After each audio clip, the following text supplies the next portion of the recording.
Good evening, everybody. Welcome to the Baku American Center. Delighted to have you join us for another edition of our Virtual American Roadshow. My name is Richard Pinkham. I'm the Cultural Affairs Officer here at the Embassy in Baku. And joining me this evening to talk about volunteerism in the United States is our GSO, Lucy Reyno. Lucy is a fifth tour Foreign Service Officer hailing from the state of Virginia. She graduated from William and Mary College in Virginia with her bachelor's degree and then received a master's at the Georgetown School of Foreign Service. She is a former Peace Corps volunteer, as you'll hear about in the course of her presentation, where she served in Poland.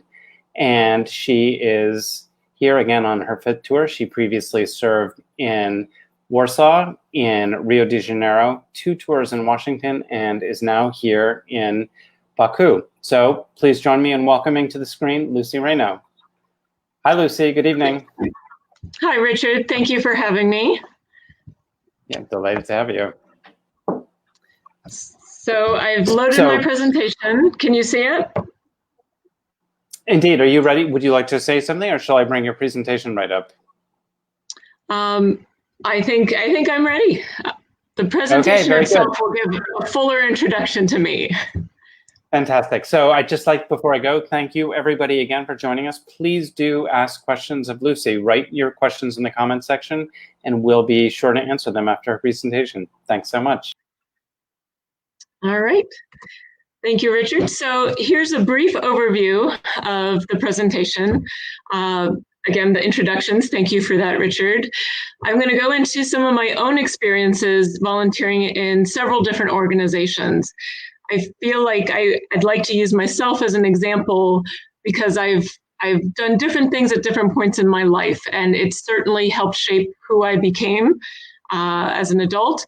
And it also provided rich experiences that then fed into different job opportunities, educational opportunities as I progressed through my career. Then I'll move on to a little bit of a broader view of what does volunteering mean more broadly across America in terms of our civil society, corporate giving, things like that. And then I will give the audience an opportunity to ask some questions. So my first volunteer experience was in high school. You can see that is me on the left with Santa Claus. I was what I called a candy striper, and I'll go into a little bit of what they do at hospitals, but it does have a history. You can see on the other side of the screen a more historic picture, but we're wearing the same uniform. It's a very traditional uniform. So I decided to volunteer at Fairfax Inova Hospital. It's a major hospital in Northern Virginia, and I was looking for just something to do. There's an idea, you know, if you're in high school, looking ahead to college, it's very, very common to try to do some kind of volunteering, giving back to your community as a way to show, you know, that you're a well-rounded individual, that you are interested in contributing to things beyond yourself. So I was looking for different opportunities. And I'm not sure exactly how I stumbled across the hospital, but I went to an information session and I was struck by the plaque on the wall that we went by as part of the tour.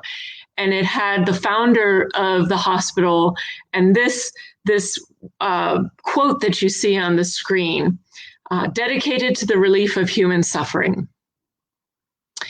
That really captured my attention. And I thought that was a very powerful statement. And I thought to myself, well, what greater cause is that than to help relieve human suffering and tend to those who are sick, who are ill. And so I signed up. And I ended up working at the hospital every Sunday for, I think, several years throughout my high school experience. And it was a fun thing to do with my weekends. The job entailed basically running errands throughout the hospital. I would deliver blood, plasma. I would go around the different floors delivering menus so the patients could order their meals. When flowers came in from people, I would deliver those to the rooms. That was definitely a high point because, of course, when somebody's getting the gift of flowers, when they're, not feeling well in the hospital, it brightens their day. And so it was very fun to be the person delivering those flowers. We would just take people around the hospital. It was a great big building, and the different units, the nurses would call us when a patient needed to be moved around, or even when they were discharged from the hospital. They didn't want people walking out of the hospital, so we would go up, get a wheelchair, and take them to their car. So it was a busy time. I got to see a lot of different sides of a hospital. I, at the time, was thinking about a career in medicine potentially. And really, it was a great experience to see what it was really like to work in the hospital. In the end, I did not go on to study medicine. I went on to university, and as Richard said, I studied at the College of William and Mary. As I mentioned before, I do believe that volunteering experience at a young age fed into my acceptance at university. And while there, I volunteered for an organization called Habitat for Humanity. And I've got their slogan on the screen too. I think you'll find that many of these slogans and mottos are very inspiring, very encouraging. And theirs is Habitat for Humanity brings together people to build homes, communities, and hope. So the purpose of their organization was that, to build homes for people who could not afford them, to help build these communities. I went out with several classmates, college mates, not every weekend, not to the same degree as my previous high school days, but every so often to do some of the construction work you're kind of seeing in those photos. It was not necessarily glamorous work. I'm not the most skilled construction worker, but it didn't matter. There was a job for everybody type of thing to get these homes ready to serve underprivileged communities. I also want to make a mention that what's very common in the States is to join a fraternity or sorority, Greek life. I didn't do this myself, but I saw what these Greek organizations did, and a component is very often volunteering as well. They do big projects, things that give back to the community again. So while it's very much a social organization, that's kind of the focal point for college-age students. They have parties, they help each other study and things like that. The service component was also very important. Going on to kind of launching into my career. So another thing that I think is valuable about volunteering is it helps you get to your job, right? There's this catch-22 where to get the jobs you want, you often have to have experience. Well, how do you get experience if you can't get the job? So volunteering provides a nice avenue for people to start getting those skills and competencies for their careers. It makes them more attractive when it's time to get a job. My first job out of college happened to be a volunteer job. I was a member of the United States Peace Corps. It was founded by John F. Kennedy back in the 60s. And they also have some wonderful, wonderful slogans. These have changed through time, but I pulled up some of my favorites. When I joined, it was the toughest job you'll ever love. And I don't think there's a truer statement than that. The Peace Corps experience was very difficult. I was a young person, kind of plucked from my family, my hometown, dropped into a small town in Poland. I didn't choose Poland. The Peace Corps chose it for me.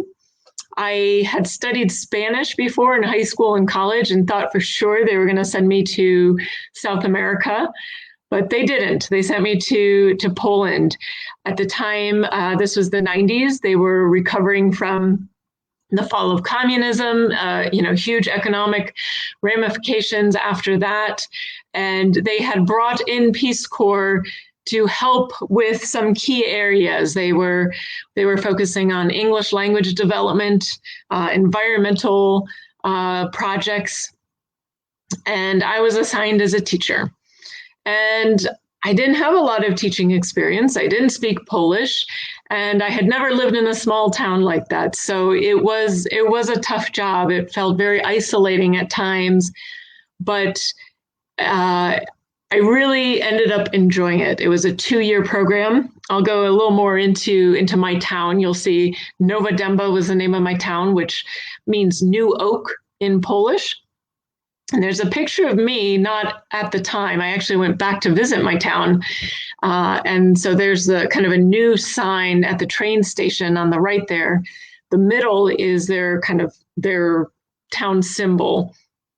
The next slogan is "Life is calling, how far will you go?" And I think that one's also appropriate because the Peace Corps offers opportunities, kind of beckoning young people to come. Not just young people, though. I'll say there were several folks who were mid-career or retired. But the majority of us were young because I think it's easier to join the Peace Corps and to leave when you're young and you don't have a lot of attachments to the United States. You don't have, your own family or career or house, things like that, holding you back and rooting you to the United States. So yes, how far will you go? How far are you, willing to go to serve and try to help in faraway places? So I think that one's very inspiring as well. And then the last one, Peace Corps asks a lot, but it also has a lot to give. And I always said to people after my tour that it was 2 years of my life. I had taught English, had many students throughout those 2 years. I hope that I had an impact on them, but I really grew as an individual. I learned a lot about myself. I learned how to be alone because there are a lot of lonely moments as a Peace Corps volunteer, as you're learning the language, as you're adapting to the new culture. But at the end of it, I definitely felt like I took away more than I gave. I gained more than I had to give. So this next slide talks more about the formal mission of the Peace Corps. It's the core mission. I don't believe it's changed much over time. The first goal is to help the people of interested countries in meeting their need for trained men and women. So I think there's a key point to that, interested countries. I was in Poland, and Peace Corps was there for approximately 10 years during the 90s. And it was at the invitation of Poland, as we are anywhere in the world where Peace Corps serves. We have to be invited in, and there's agreement between the two countries about what the goals are. And it was around 2001 that the U.S. government and the Polish government decided that Poland didn't need Peace Corps anymore, and they closed out the programs. And I think you may be aware, Poland is certainly a flourishing country today, part of the EU. And is in a sense one of the examples of a country that has really, really flourished after those difficult years of transition.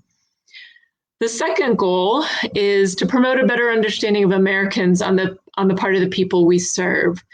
So of course, I wasn't a diplomat at the time, but I was still representing my country. Certainly in a small town, everybody knew who the American was. They knew where I lived. They knew where I worked. They knew where I shopped. It was like living in a fishbowl, as they say.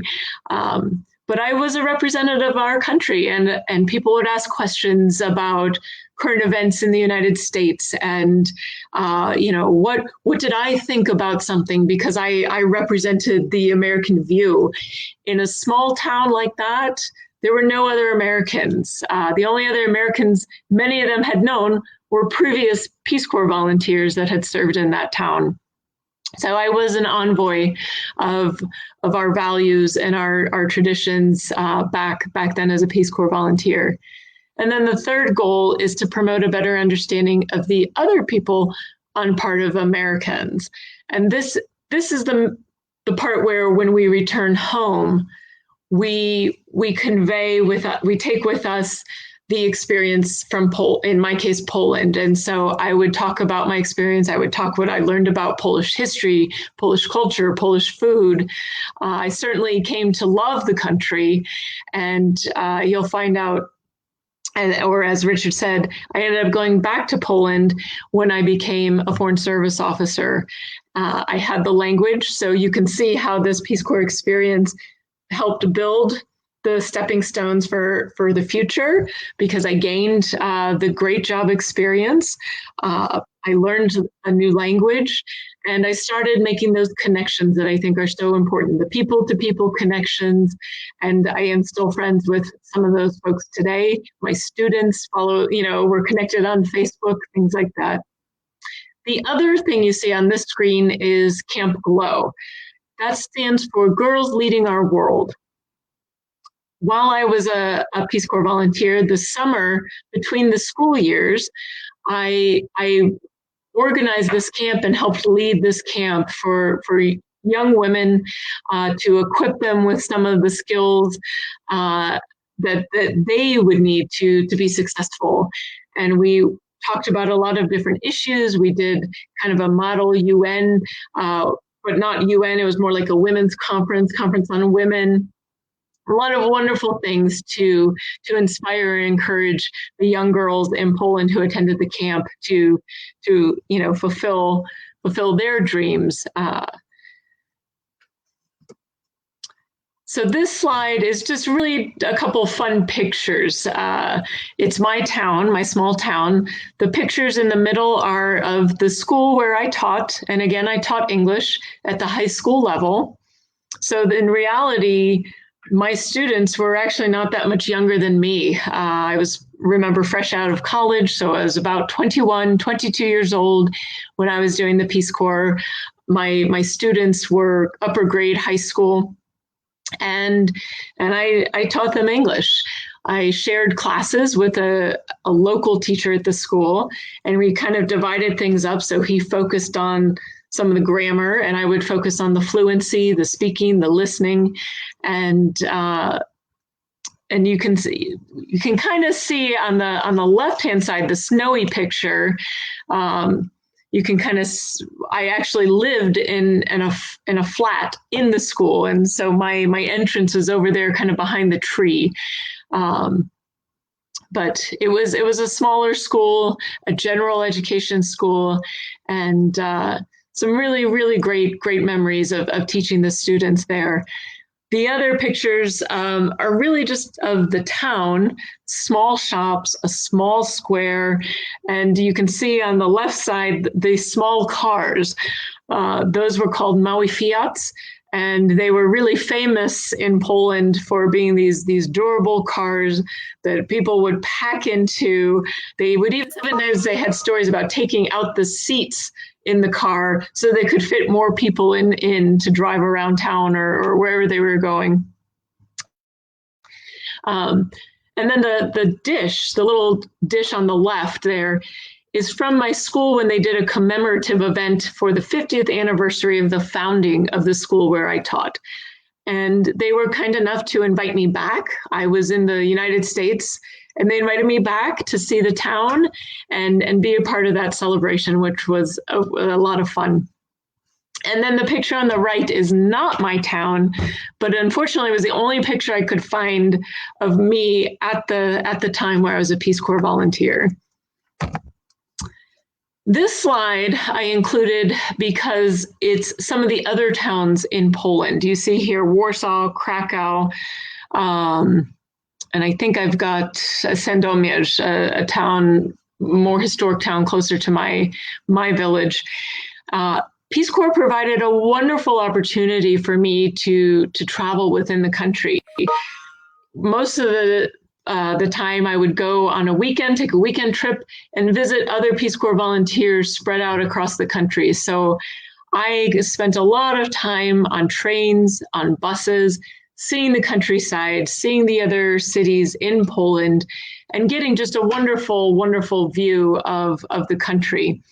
Some of my friends in my town of Nova Dumba used to joke with me that I had seen more of their country than they had because of all the travels I had done. But I do think Peace Corps volunteers have a sense of adventure, and it was a lot of fun to travel around. So after the Peace Corps, I went back to the United States and had to kind of start over again. And I wasn't exactly sure where to go or what I would do next. A friend of my mom's ended up talking to me about the Red Cross. She worked there and shared some of her experiences. And so when I was doing my job search, I dropped several resumes off and applications with the national headquarters for the American Red Cross. So the Red Cross is predominantly a volunteer-run organization. There are local chapters spread out across the country, and the national headquarters is in Washington, D.C., where I grew up. So I ended up working as an employee, but basically in a role to help coordinate a lot of the activities at the national level that the chapters get involved in. So I included a picture of Clara Barton up there. She is the founder of the American Red Cross. She was inspired by some of the tragedies that she saw on the battlefields during the Civil War, and got to know Henry Dumont, the Swiss man who was kind of the founder of the Red Cross originally, and she launched it in the United States. I've included a few more pictures here because the Red Cross, people have different ideas of what is the Red Cross. I worked in disaster relief. So the picture at the bottom of the truck that looks kind of like an ambulance, it's not actually an ambulance, it's a mobile food truck that will go to disaster areas and deliver meals. So one of the fun things I got to do was go get training on how to drive that truck. I didn't get a lot of opportunity to do it in the end, but it was a lot of fun to drive. And it really is a critical component of how the Red Cross delivers the meals during a disaster. My role at the national headquarters, I ended up in two positions. One was on, my original job was in disaster preparedness and mitigation. So helping families prepare for disasters before they strike. What do they need to know if they live in an earthquake zone or a flood zone or tornado alley? How to keep themselves safe, what they could do to their homes structurally to be better prepared to weather some of these disasters. Then 9/11 hit, September 11th, and a lot of resources at the national headquarters were turned towards the response to the attacks of 9/11. So I ended up working in our operations center as part of the immediate response to New York, to the planes that went down in Pennsylvania, and to the planes that went down in our local, basically our backyard, right? The Pentagon. The local chapters in the Washington area responded to the Pentagon. And so we were coordinating and deploying teams at those locations within minutes. I think every American knows where they were on September 11th when the planes started to hit the buildings. And I was at in our building, and they called all of us down to the operations center to try to share information and start launching those relief operations. It was definitely one of the most meaningful times of my life. I felt the work I was doing was extremely valuable, giving back to the communities, helping the victims. So many people at the time were asking themselves, how can I help? How can I help? They wanted to do something. And I felt very privileged at that time that I was in a position that I could give hands-on support to people that were impacted. So I ended up staying on the response side of the Red Cross.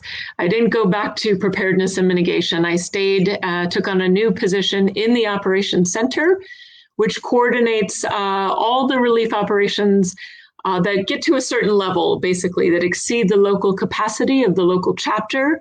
The threshold, there's a financial threshold. It may have changed since I was there, but at the time it was $10,000. If the relief operation cost more than $10,000, we would get involved, help coordinate, send additional resources, additional volunteers, some of those mobile trucks like you see there to respond. So again, my numbers are probably dated, but when I was there, the Red Cross responded to over 97,000 disasters a year. Most of those were at the local level, but a fair number would rise to the national level and get our involvement. So for me, that whole experience was basically dealing with volunteers, and I was always impressed at how much volunteers would give to the Red Cross, give of their time, their energy. Many of them became real experts in the various areas that we organized ourselves. So there would be family services, kind of emotional support services, the feeding, the sheltering, all of those different things, the logistics. And folks became very, very skilled in those different areas. And there was kind of a way to move up even within the volunteer structure and organization.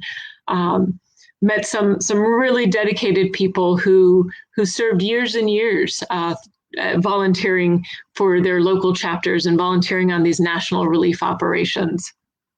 So again, I felt very honored to work with them, and I still am in touch with many of them today. I think that experience, on the logistical side of things and on the financial planning side of things, definitely started me again, giving me that skill set that I use today as a general services officer, with where I'm dealing with budgets and contracts and logistics and moving people around. So very, very good experience. The other parts of this slide are just to show an example of what else the Red Cross does in the United States. You see water safety instruction. They do the CPR training. They train lifeguards. They train babysitters. All of those skills that are life-saving skills. And then the blood drives, of course. I think a lot of people associate Red Cross with the blood banks and the blood drives. That was something else that I would go to help with, because, of course, the American Red Cross would sponsor these drives at home, if you will, and we would go and donate blood. And then you've got the International Federation of Red Cross and Red Crescent Societies. So this was not a piece that I worked on directly, but I worked next to our international center at the headquarters, and kind of saw the cooperation that goes on between Red Cross and Red Crescent societies in times of need. So really, really neat some of the work that is done on a more global level. So I kind of skipped over the slogans here. I want to go back to those a little bit because I think they are also very inspiring. The one that at the top is the one that was kind of active when I joined, "Help Can't Wait." And my colleagues and I, we loved that slogan, "Help Can't Wait." You know, there's the truck there driving out to get you, the lifeguard jumping into the pool, the blood that comes, when it's needed. During my tenure at the Red Cross, it changed to "Together We Can Save a Life." My colleagues and I didn't grab onto that one as much as we liked "Help Can't Wait," but obviously it captures that essence of all of those different services are saving a life. And again, if you think back to my very first experience, dedicated to the relief of human suffering, there's a link. I don't think it's by coincidence that this was next in my career path. And then the next one, "The greatest tragedy is indifference."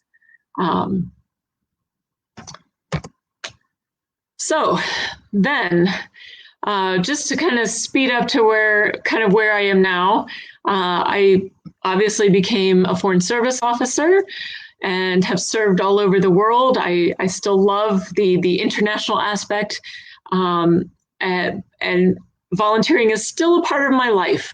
I think now it's a smaller part because of the time commitment needed for my family, for my job. But here's just kind of several examples of some of the things that are kind of still current for me, and I'll explain each one. The first one is the Golden Retriever Rescue. So growing up, I had Golden Retrievers. You can see a picture, the big yellow dogs. Loved my dogs, loved animals. But I didn't have the same amount of kind of time to dedicate, as I said. So I ended up volunteering for this organization that rescued abandoned Golden Retrievers. And I would take them into my home, take care of them, and help place them in what we would call their forever homes. So it was something that was very manageable from a time aspect. And I think this is a good example too, because many Americans choose to volunteer their time in shelters, for example, animal shelters. It's a lot of young people, kids will go and volunteer their time because they need that additional support from a volunteer base to run a lot of those shelters, to run these rescue organizations.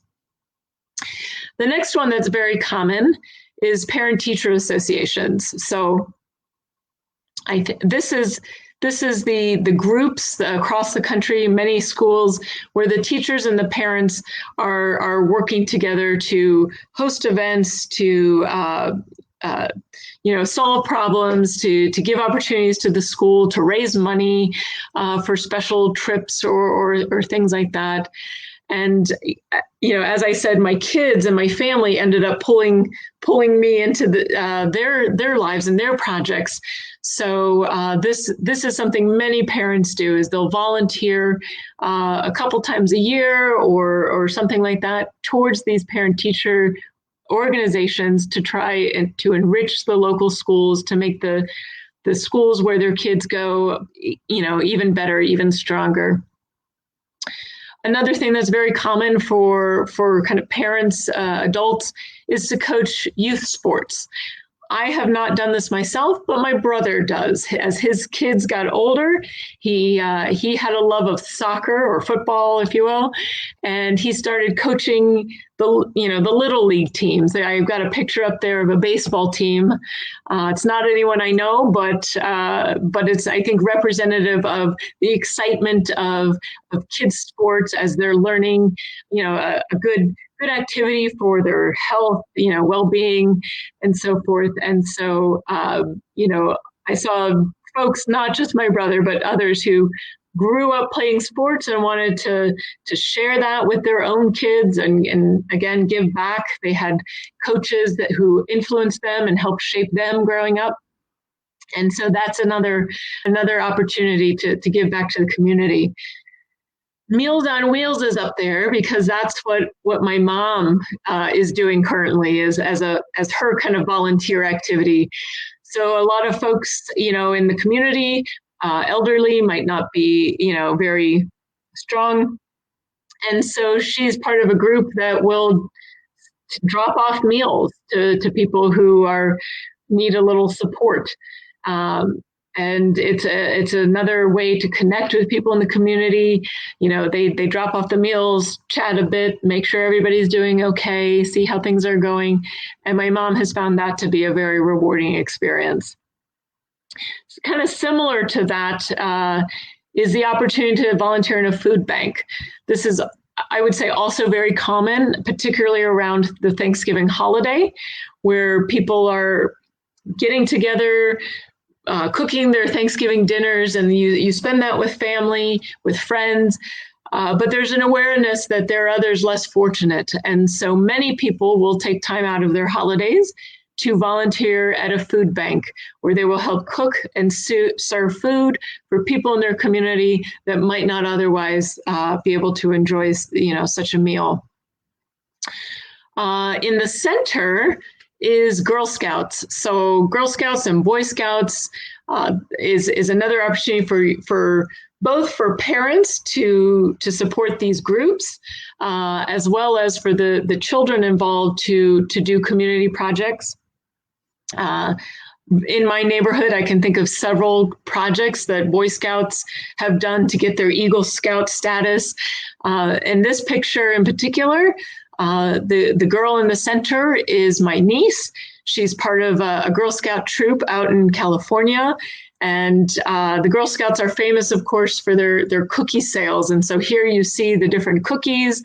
And this is their way to raise money and run their organization, also to attend camps where they get to do a variety of activities that help them develop and learn, some of the skills. In this case, she always talks about the business skills that she's learned from selling cookies, how to advertise, the commitment it takes to go out and run a cookie stand, collecting the money, distributing the cookies. There's a lot of different steps involved, and it helps them kind of understand some of the economics behind those cookie sales. The last picture is of my husband, actually. He's pinning on his airborne wings as an Army officer. It's another form of service, of course. Our military is an all-volunteer force, so it depends on people like my husband to come forward. He's a West Point graduate and served a full career in the Army. My father also served in the Army. So there's a little bit of a family tradition there as well that I wanted to touch on in this presentation. So more possibilities for volunteering. These are more general things that I wanted to touch on. Earth Day cleanups, for example. Earth Day presents an opportunity for people to volunteer, even within our own embassy community. The picture on the beach is our former Deputy Chief of Mission, William Gill, going out to do a beach cleanup. Our ambassador has also gone out to help clean up the beaches here in Azerbaijan. So that's something that diplomats often do. We'll be in a country celebrating something like Earth Day and look for ways to give in the local city or town that we're in. I'll put religious organizations on here too. Many people in the United States choose to do their giving through their churches, through their synagogues, through their mosques. Religious organizations are part of my experience as well in terms of partners for disaster response. When I was at the Red Cross, we would partner with Mennonites and others who were involved. It's like, different organizations had different niches in disaster response, and so we would coordinate and work together. But religious organizations also do a number of different things, similar to what I touched on before in terms of, providing food, clothing, things like that to the poor, to those who don't have all the means for that. And then I put on here corporate social responsibility. That is linked to the Ben & Jerry's ice cream truck and to the Google sign made out of Legos. These are kind of three companies that are well known for their corporate giving. So a lot of organizations, private businesses in the US also seek to share their revenues, to share their profits, to give back to the communities that they're in many different ways. And I think their reputations benefit from that visible giving back to the community. People in the US will seek out some of these companies that they know are socially responsible, as they say, and make a point of giving back. Combined federal campaign is maybe an interesting, a new concept for folks listening in. This is basically the government's kind of umbrella organization to collect donations. And they've made it very easy for government employees to give. You sign up every year and you designate which organizations you would like your money to go to, and it comes straight out of your paycheck. So it's a good way to give regularly. So you don't think about it when the busyness of day-to-day things. It happens automatically. It happens easily. It goes to the organizations that you believe in, that you support, and they make it very easy for you to give. There are other organizations that do similar things, conglomerates. We'll get into one of those on the next slide. But I threw that on there because as a government employee, it's still a way to give back.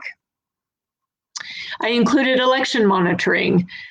This is actually something I did in the United States that my parents also do, which is to, whenever there's an election, to go support those elections. And there are various roles and opportunities. You can be an election observer to ensure things are free and fair. You can. What I would do is I was one of the people that would check voters in, check their identification, look at their names and addresses, verify those on the books that we had, and then, literally take them over, show them how to vote. The machines themselves have evolved over time, so sometimes there's an explanation required on how to actually use the voting machine, and of course to answer questions about the process. So that's a fun way. It's, again, not a huge commitment because it's just 1 or 2 days out of a year, potentially. Some folks go on to do international elections monitoring, and that usually requires experience volunteering at a local level in your local district, for example. When there were elections in Azerbaijan recently, a number of folks within our embassy also went out to do similar types of work, to watch the elections, to see what was happening, and volunteered their time here to do that. The other thing a number of people in the embassy do as a kind of a volunteer project is to teach English. Part of conversation groups and things like that. It's obviously, a valuable skill, a language skill. We're native speakers, and folks are happy to kind of share that with the local communities here where we are. So now I'm kind of launching into the more global view, the snapshot of giving in America, the culture of giving in America. Just some numbers that I pulled off the internet. There are around 65 to 75 million Americans that volunteer their time and energy. The statistics vary year to year, but it's kind of typically in that range. And that adds up to be about 1/4 or 25% of the adult population that gives their time, their talents, and energy to making a difference. I'm not exactly sure where they get the number $24, but they estimated, if you say a volunteer's time is worth $24 an hour, then that adds up to $193 billion that Americans contribute in their own time to their communities. Certainly not an insignificant figure when you look at it that way.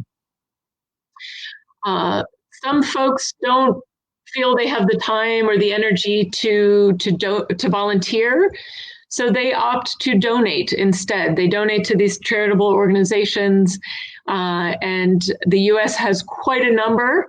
According to this National Center for Charitable Statistics, there are over 1.5 million nonprofit organizations registered in the United States. There's probably like every nonprofit you could imagine. These include public charities, private foundations like the Bill and Melinda Gates Foundation, other nonprofit organizations. Just there's the spectrum of possibilities is endless. And there's another statistic there. Over $427 billion are given to our nation's charities. That's a figure from 2018. As reported by Giving USA. Again, the numbers tend to look like they fluctuate from year to year, but it's not a small number. I think it's, the U.S., between all of our volunteer organizations, the money we give, this is our culture of giving. This is our social safety net. This is the neighbors helping neighbors.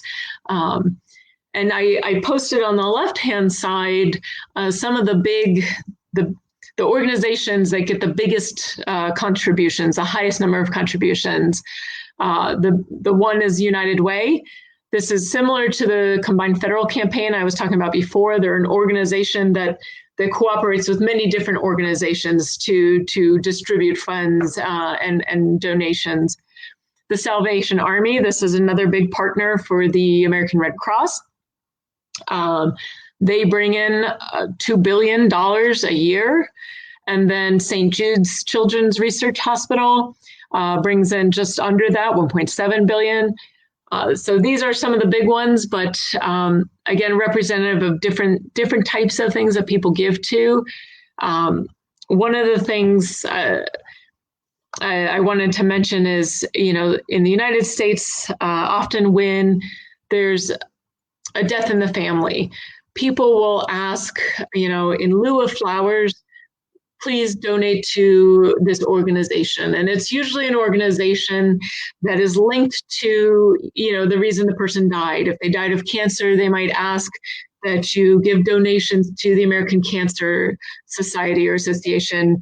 Someone passed away of Alzheimer's or something, give to Alzheimer's research. Try to, again, going back to my beginning, alleviate the human suffering in the world that touches home and individual families. So I think a lot of people end up giving that way.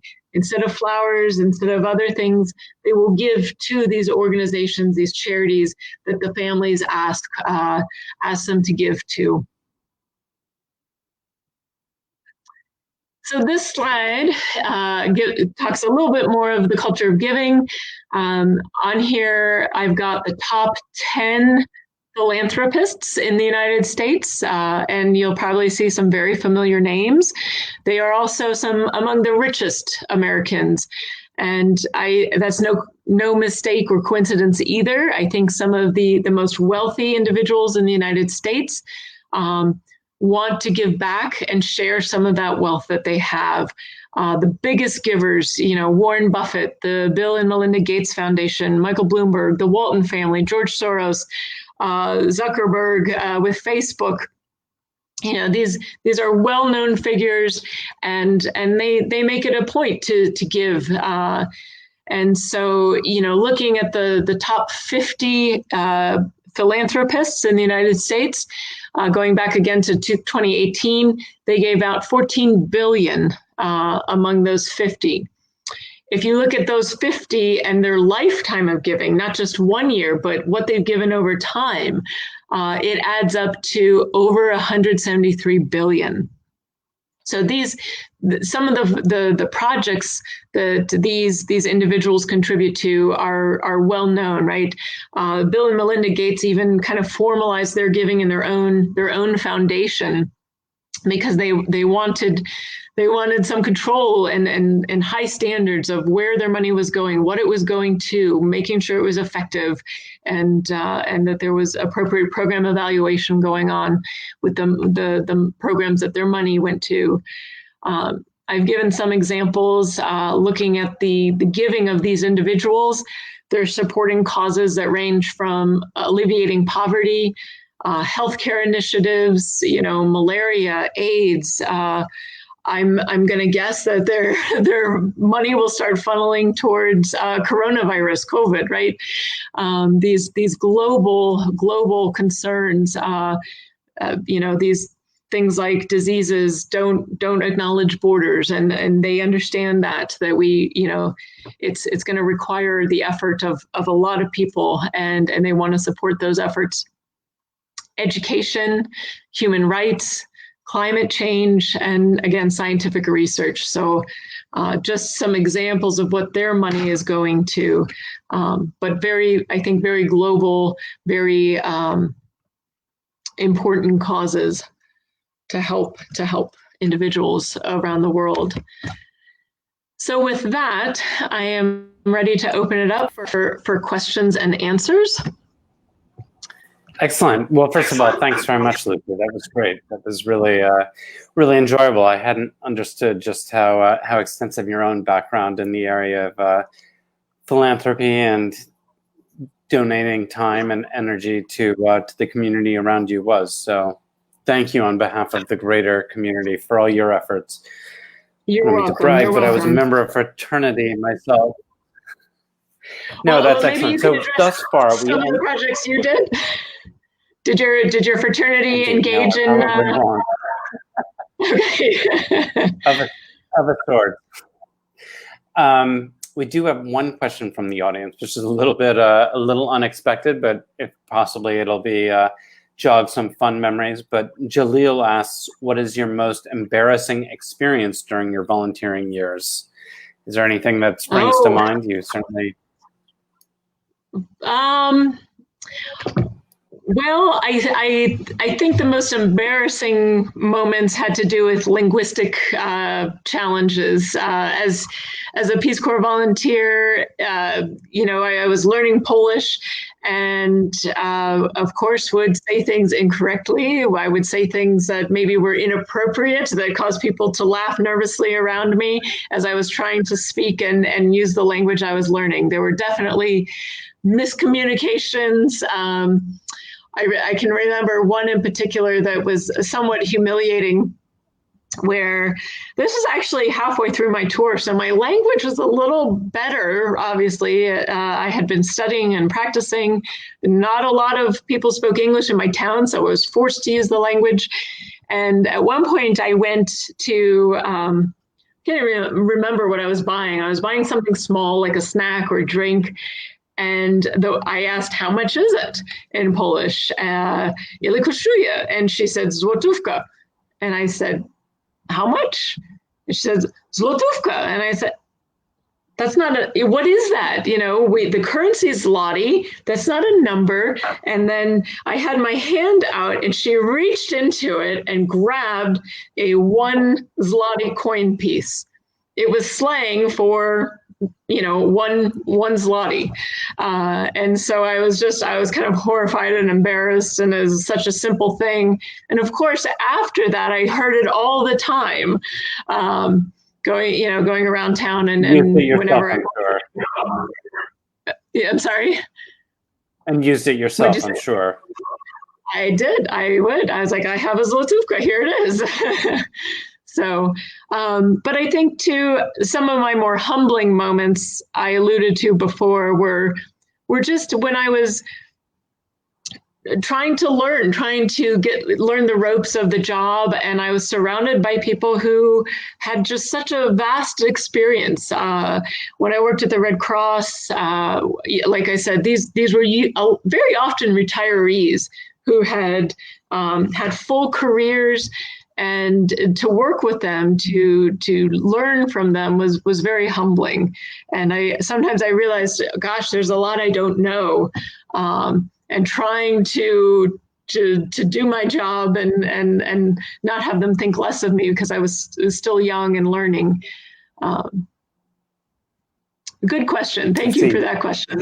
Yeah, that's a Jalil, that was a good question. I think Jalil is staying around to hear it answered. So thanks for the question. Please feel free to come up with any more. I mean, it's not a question as such, but one thing that your presentation reminded me was that volunteering is actually not only good for the recipient of your efforts, but it's very good for you as well.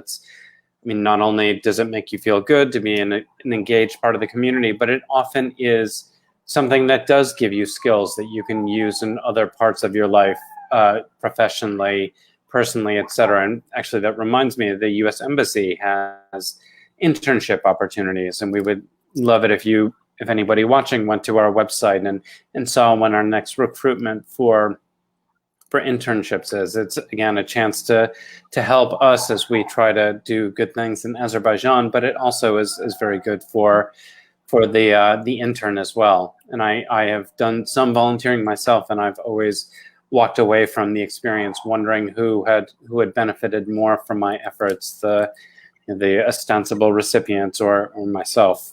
usually confident it was me, but never mind. No, I agree. I always think I got more out of the experience than I gave, no doubt. And I think, I'll put in a pitch too for the intern program. I've had an opportunity to work with some of the interns in the management section at the embassy as well. And it's a wonderful opportunity. I see a little bit of myself in them, and the opportunity to mentor and learn the skills and see how do organizations work, how do you function in the workplace, and it's great. It's a great experience that then allows you to build, and certainly we've seen our interns go on to some bigger, better things, some really neat opportunities. No, absolutely. We've worked quite a lot with interns in our section as well. Really, really wonderful group of people who left inspired to go out and do even more in their communities. You've certainly spent time in multiple parts of the world. I was just be interested to know, do you think that there is something American about the ethos of volunteerism? Did you encounter it as much when you were in Brazil or Poland or anywhere else? I did not. I think it does exist on some levels. I think I saw a lot of families and neighbors helping each other on an individual level, but not necessarily on a broader societal level of helping strangers, people you don't know.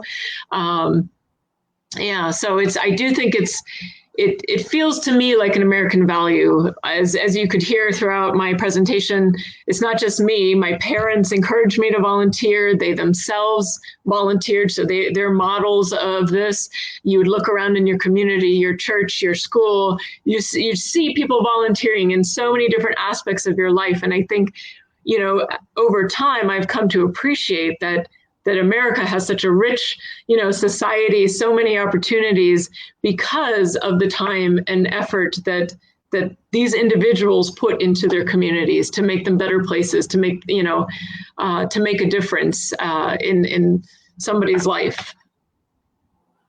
Yeah, that's lovely indeed. I mean, we have seen it here in Azerbaijan, and one thing that the public affairs section has done is to try to stimulate and not only stimulate and encourage, but also help some of the groups that are trying to make a difference in their community.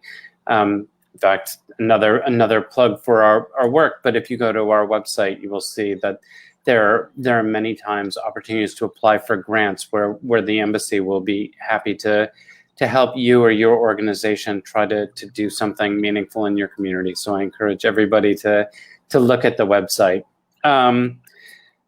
Well, that's really interesting, Lucy.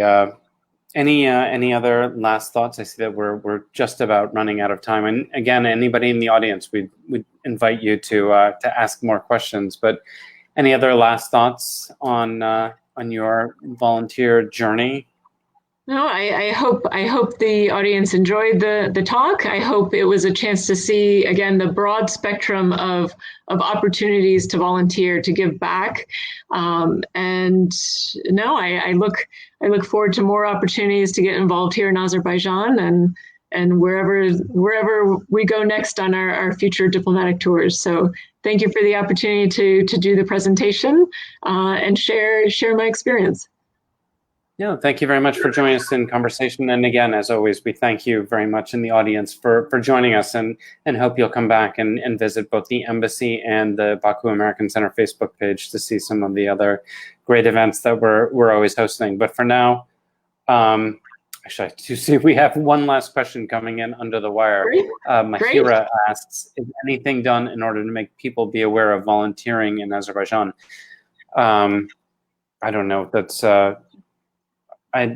a tough one to answer, Mahira. I mean, certainly people do understand about volunteer opportunities. Lucy talked a bit about beach cleanups, and I know that some local groups often take a day, often Earth Day, in fact, to clean some of the beaches along the side of the Caspian. And there are volunteer organizations out there, and they're not difficult to find. If you are inspired, as I hope you are by Lucy's lovely talk, look around a little bit, go to your community, perhaps go to your university or college, or even just go to the internet and look for volunteer opportunities. I'm sure they are there, and whatever your topic of interest is, whether it is animal welfare, as Lucy does with her Golden Retriever Rescue Fund, or environmentalism with a beach cleanup or a recycling project, there will be opportunities. So great question, and we encourage you to go out and explore that. But for now, that is all the time we have. So thanks everybody for joining us, and Lucy, thank you so much. You're welcome. Very Thank good. you. Have a good evening. All right. Bye, everybody. Bye-bye.